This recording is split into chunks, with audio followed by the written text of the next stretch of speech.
चाय बागान में भाजपा का शक्ति प्रदर्शन, श्रमिक वोट बैंक साधने उतरे तिग्गा। मदारीहाट विधानसभा क्षेत्र में मतदान की तारीख नजदीक आते ही चुनावी सरगर्मी तेज हो गई है। भाजपा उम्मीदवार लक्ष्मण लिंबू के समर्थन में अलीपुरद्वार के सांसद एवं वरिष्ठ भाजपा नेता मनोज तिग्गा ने बिनागुड़ी अंचल के चाय बागान में आक्रामक जनसंपर्क अभियान चलाकर श्रमिक वोट बैंक को साधने की बड़ी कफियात शुरू कर दी है। हल्दीबाड़ी चाय बागान में महिला श्रमिकों के बीच पहुंचे मनोज तिग्गा ने उनकी समस्याएं सुनी और भरोसा दिलाया कि भाजपा सरकार बनने पर स्वास्थ्य, शिक्षा, श्रमिक कल्याण, सामाजिक सुरक्षा, प्रोविडेंट फंड, ग्रेजुएटी और उचित मजदूरी की प्राथमिकता दी जाएगी। उन्होंने असम मॉडल का हवाला देते हुए चाय बागानों में बेहतर स्वास्थ्य सेवाएं और एम्बुलेंस सुविधा शुरू करने का वादा किया। इसके बाद मोराघाट और तेलीपाड़ा चाय बागान में भी भाजपा का प्रचार अभियान चला, जहां मनोज तिग्गा और भाजपा प्रत्याशी लक्ष्मण लिंबू ने श्रमिकों एवं स्थानीय लोगों ने समर्थन मांगा। दिन भर के प्रचार के बाद बिनागुड़ी पार्टी कार्यालय में कार्यकर्ताओं के साथ बैठक कर शेष चुनावी दिनों की रणनीति तैयार की गई। बैठक में मंडल महासचिव राहुल उरांव, उपाध्यक्ष संतोष मिश्रा, श्रमिक नेता पारस बरईक तथा तृणमूल छोड़ भाजपा में शामिल हुए रंजीत लकड़ा समेत बड़ी संख्या में कार्यकर्ता उपस्थित रहे।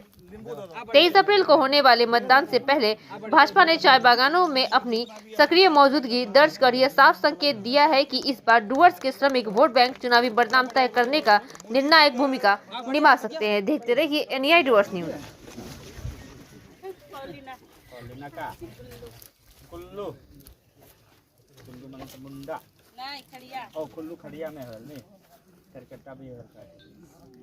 खड़िया बंदा ही होल या तो केरा पत्ता में रोटी पकाल खड़िया बंदे मन तो केरा पत्ता में पकाएं नहीं आम्ही तो ना लगे खड़िया तो हमने का लक्ष्मण दाई जाफे खड़ा है, थोड़े का आशीर्वाद करे पड़ी दुनिया का जिसको से ठीक है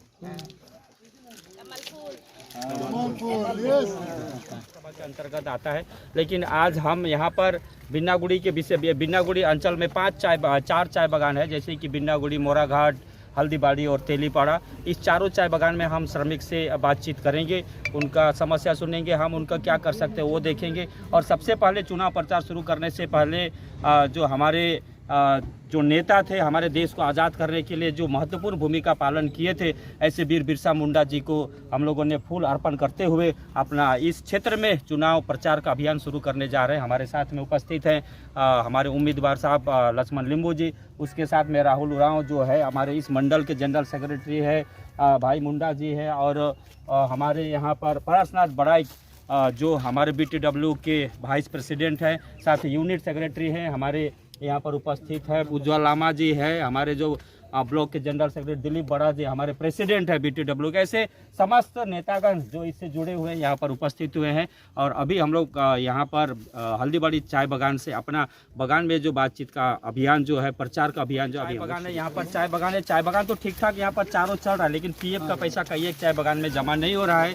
हम चाहेंगे कि PF का पैसा जमा हो और लोगों का रिटायरमेंट के बाद में जो पैसा मिलना चाहिए वो पैसा मिलना चाहिए उसको। और इस क्षेत्र में दीर्घ दिनों से डिमांड रहा है कि ये जो है एक मैंने ये जो 2 GP है, ये 2 ग्राम पंचायत में, एक ग्राम पंचायत आपका कोई धूपगुड़ी थाना में है, कोई बानारहाट थाना में है, कोई किधर है, तो क्या ना एक जैसे कि ये जलपाईगुड़ी जिला है, जुडिशली प्रॉब्लम हो चुका है। जुडिशरी प्रॉब्लम ये है, भौगोलिक दृष्टिकोण से देखें तो कुछ अंचल जो है बानारहाट ब्लॉक में है, थाना किधर बानारहाट पड़ता है, तो लोग माने हम किधर जाए तो किधर। इसको हम सुव्यवस्थित करने का हमारी सरकार आएगी, हम लोगों को यहाँ पर सुशासन देंगे और सुव्यवस्थित करेंगे कि लोगों को लगे कि हमारा यहाँ पर अस्पताल भी है, हमारा यहाँ पर थाना भी है और उनको सुविधा हो। यहाँ पर स्वास्थ्य की सबसे बड़ी समस्या है बानारहाट, लेकिन बानारहाट का भी कोई अच्छा स्वास्थ्य का व्यवस्था नहीं है, ताकि यहाँ पर स्वास्थ्य की अच्छा व्यवस्था हो, क्योंकि चाय बागान में भी आजकल स्वास्थ्य परिसेवा जो ना के बराबर है। तो इस इलाका में स्वास्थ्य का एक अच्छा व्यवस्था हो जाए तो लोगों को इसका लाभ मिले। अच्छा मनोज जी, यहाँ देखा जाता है कि PF में भी बहुत सारा धांधली चल रहा है, इसको कैसे रोका जाएगा? देखिए, मैंने PF ऑफिस का तो काफ़ी हद तक उसको लाइन में ला दिया है। आने वाला समय में हमारी सरकार जब बनेगी तो निश्चित रूप से और हम दबाव डाल करके लोगों का PF का पैसा जमा हो और बिना दलाली का लोगों को पीएफ का पैसा लिए, इसको सुनिश्चित आगामी समय में हम लोग करेंगे। काफ़ी हद तक, मैंने बोलूँगा कि पूरा बंद हो गया, लेकिन काफ़ी हद तक धांधली में कमी आई है। आने वाला समय में उसको पूरा, माने इस जो करप्शन में हमारा जीरो टॉलरेंस है, इसमें किसी भी प्रकार का कोई माफ़ी नहीं है, तो इस पर भी हमारा नज़र है। निश्चित रूप से आने वाला समय में जो चाय बागान में काम करने वाले श्रमिक को जो गाड़ी कमाई है, ये सारा दलाल जो लूट करके ले जाते हैं और उनका घर में एक चौवन्नी भी पहुंचता नहीं, इसका सुनिश्चित आने वाला समय में हमारे जो उम्मीदवार जीत करके जाएंगे, तो इसको हम लोग हमारे विधायक के माध्यम से, मैं सांसद, हम दोनों भाई मिल करके इस समस्या का निदान करने के लिए हम लोग पूरी प्रयास लगाएंगे। कल मिथुन चक्रवर्ती जी बानाहाट में आए थे, भारी भीड़ देखा गया। मदारी हाट इस इलाके से भी लोग पहुंचे थे। इसको किस दृष्टिकोण में देखते हैं? इस तरह का जो प्रचार अभियान में, एक रोड शो में जो भारी भीड़ उमड़ा था, उससे आप क्या कहना चाहते हैं? उसको किस तरह से देख रहे हैं आप? ये इलाका उत्तर बंगाल का जो इलाका है, शुरू से ही भारतीय जनता पार्टी का घाटी रहा है, और इस बार लोगों ने स्पष्ट रूप से शुरू से ही वार्ता दे दिया है कि अब टीएमसी का यहाँ पर कोई जगह नहीं, उनका विदाई तो निश्चित है। इसलिए हम लोग बोल रहे हैं कि 2026 से निर्वाचन, तृणमूल विसर्जन, उनका गंगा में विसर्जन होना निश्चित है। यह भीड़ यह साबित कर दे मिथुन चक्रवर्ती की अब इस पार्टी को कोई नहीं बचा सकता। इसका विसर्जन, इसका विनाश, इसका हारना लोगों ने तय कर दिया है कि इस पार्टी को हराना है। प्रत्येक जन जन में यह वार्ता पहुंच चुकी कि इस पार्टी से अब बंगाल का भला होने वाला नहीं है।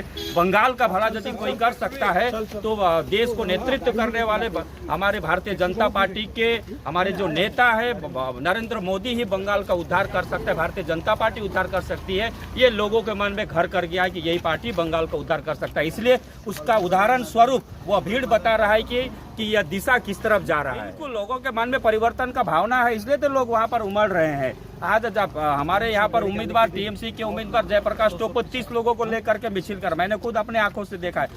बनी बनाई कोई बात नहीं, 30 लोग, जहाँ पर कि पंचायत समिति के सभापति है, उनके ब्लॉक चलाने वाले नेता है और एक सत्ताधारी दल के वे उम्मीदवार है, वे 30 लोगों का लोग ले करके प्रचार कर। हम तो हारे हुए हैं यहाँ पर, हमारे देखिए हम जस्ट चल रहे थे, यदि आप यहाँ गिनेंगे तो यहीं पर 30-40 लोग हैं। आगे जैसे लाइन बढ़ते जाएगी लोगों की संख्या पीछे से बढ़ती जाएगी।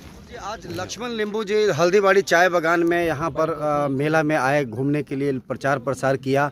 क्या कहना चाह रहे हैं? कितना लोगों के अंदर में जो है विश्वास है इस बार चुनाव को लेकर? देखिए, चाय बागान में इस बार भाजपा का ही लहर है, क्योंकि आगामी जो आप लोगों ने 15 साल में जो टीएमसी का सरकार देख रहे हैं, वो चाय बागान के अस्तित्व को पूरे खत्म कर दिया है। तो इसीलिए इस बार चाय बागान के जितने श्रमिक, जितने हमारे माताएं बहनें हैं, सभी कोई इस बार परिवर्तन के लहर में है।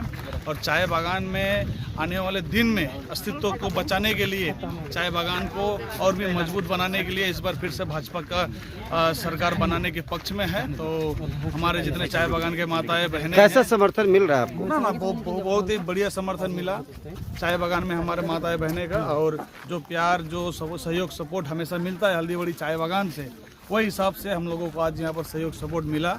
और उन्होंने यह आश्वासन दिया है कि इस बार बंगाल में भाजपा का परिवर्तन का जो लहर है उसमें उनका भी भागीदार रहेगा। हल्दीबाड़ी चाय बागान से बहुमूल्य वोट उनको, हम लोगों को मिलेगा। यह आश्वासन चाय बागान के माता बहनों के माध्यम से मिला। आपका परिचय? मैं राहुल उरांव, मैं मादारी हाट मंडल 4 के जनरल सेक्रेटरी और BTW के सेंट्रल कमेटी।